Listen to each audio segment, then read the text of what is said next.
Hello और welcome. आज हम बात करने वाले हैं हाल ही के इतिहास के सबसे बड़े और ड्रामेटिक पॉलिटिकल उलटफेर के बारे में। सोचिए, एक ऐसी कहानी जो किसी सस्पेंस थ्रिलर से कम नहीं।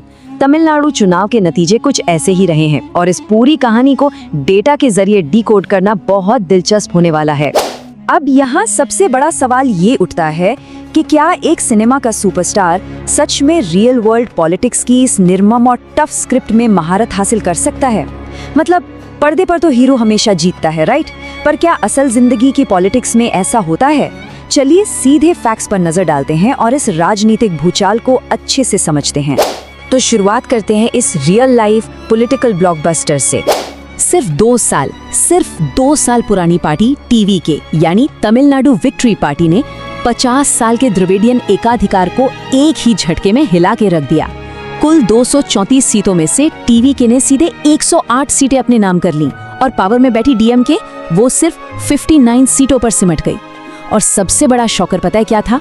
पूर्व मुख्यमंत्री एमके स्टालिन अपनी खुद की सीट तक नहीं बचा पाए। ये लिटरली किसी ने एक्सपेक्ट नहीं किया था। लेकिन सच कहूँ तो ये कोई ओवरनाइट सक्सेस नहीं थी। इसके पीछे एक 20 साल की प्रॉपर ओरिजिन स्टोरी है।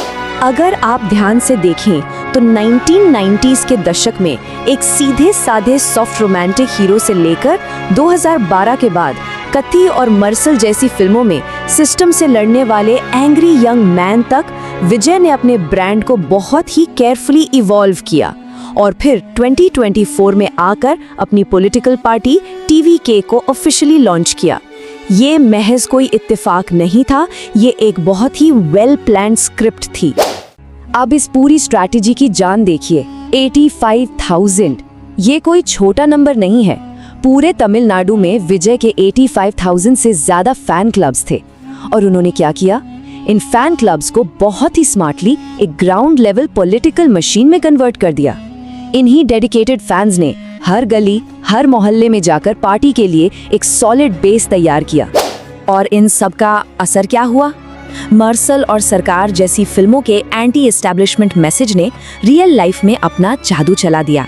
स्क्रीन पर अन्याय से लड़ने वाले इस हीरो ने एक्चुअल इलेक्शंस में 20 से 40 साल के एज ग्रुप का सोचिए लगभग 60% यूथ वोट अपनी तरफ खींच लिया। ये डेमोग्राफिक शिफ्ट ही उनकी जीत का सबसे बड़ा गेम चेंजर बना। खैर, जीत तो मिल गई। अब आते हैं फ्लोर टेस्ट के गणित पर। अब इस आंकड़े पर गौर करिए। मेजॉरिटी के लिए मैजिक नंबर था 118 और टीवीएमके के पास थी 107 सीटें। यहाँ शुरू हुआ असली पॉलिटिक्स का खेल। एआईएडीएमके अचानक से 2 हिस्सों में बंट गई और उनके बागी गुट के 24 विधायकों ने विजय को अपना सपोर्ट दे दिया। इसके अलावा कांग्रेस के 5 और एएमएमके के 1 विधायक के साथ मिलकर टीवीएमके ने अपना फ्लोर टेस्ट बहुत आराम से पास कर लिया। और यहाँ एक बात जो बिल्कुल साफ हो जाती है वो ये कि पॉलिटिक्स में आइडियोलॉजी जैसी कोई चीज परमानेंट नहीं होती। कांग्रेस ने बिना किसी झिझक के डीएमके के साथ अपना 10 साल पुराना गठबंधन एक झटके में तोड़ दिया और टीवीके को सपोर्ट कर दिया। पावर डायनामिक्स कितनी जल्दी बदलते हैं ये उसका एक क्लासिक एग्जाम्पल है। अब आगे बढ़ते हैं। एक बार सरकार बन गई तो बात आती है क्विक डिसीजंस और कुछ शुरुआती गलतियों की।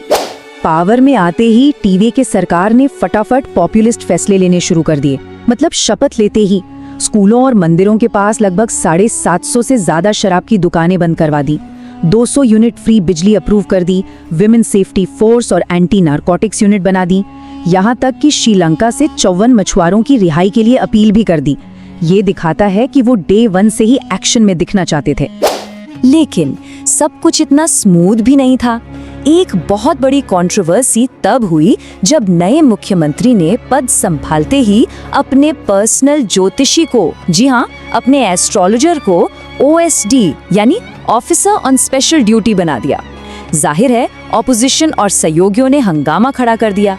बैकलैश इतना ज्यादा था कि एडमिनिस्ट्रेशन को तुरंत ही अपॉइंटमेंट रद्द करना पड़ा। और एक बात जो भूलनी नहीं चाहिए, इससे पहले सितंबर 2025 में टीवीके की एक मेगा रैली में भगदड़ मचने से 40 लोगों की जान चली गई थी।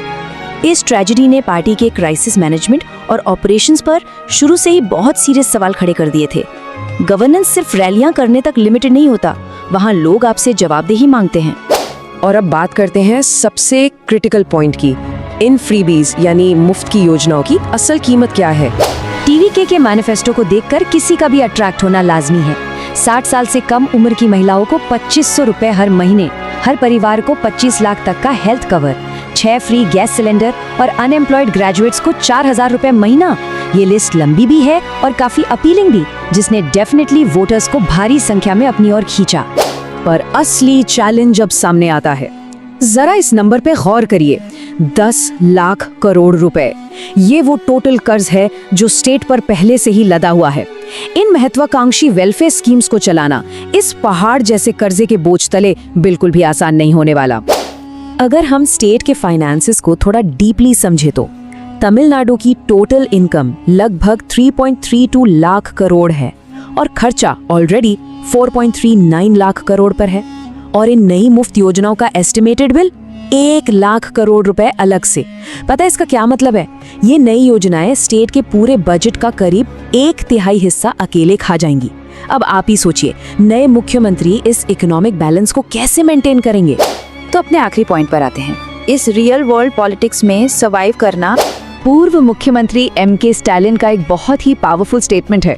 उन्होंने कहा था, रील और रियल राजनीति में जमीन आसमान का फर्क होता है। आइए देखते हैं कि आप काम कैसे करते हैं। ये एक खुली चेतावनी है कि सिनेमा के पर्दे का आइडियलिज्म अलग है और असल सरकार चलाना बिल्कुल अलग। इलेक्शन जीतना एक बात है, लेकिन स्टेट की इकोनॉमी और अलायंस को मैनेज करना वो एक अलग ही लेवल का खेल है। और इसी बड़े सवाल पर हम आज का ये एक्सप्लेनर खत्म करते हैं। क्या ये नई सरकार वाकई में एक गवर्नेंस ब्लॉकबस्टर दे पाएगी, या फिर इन बड़े बड़े वादों का बोझ एक बिल्कुल ही अलग और शायद मुश्किल एंडिंग की स्क्रिप्ट लिखेगा? सोचने वाली बात है। जुड़ने के लिए बहुत बहुत शुक्रिया। जल्द मिलेंगे ऐसे ही एक और डीप डाइव के साथ।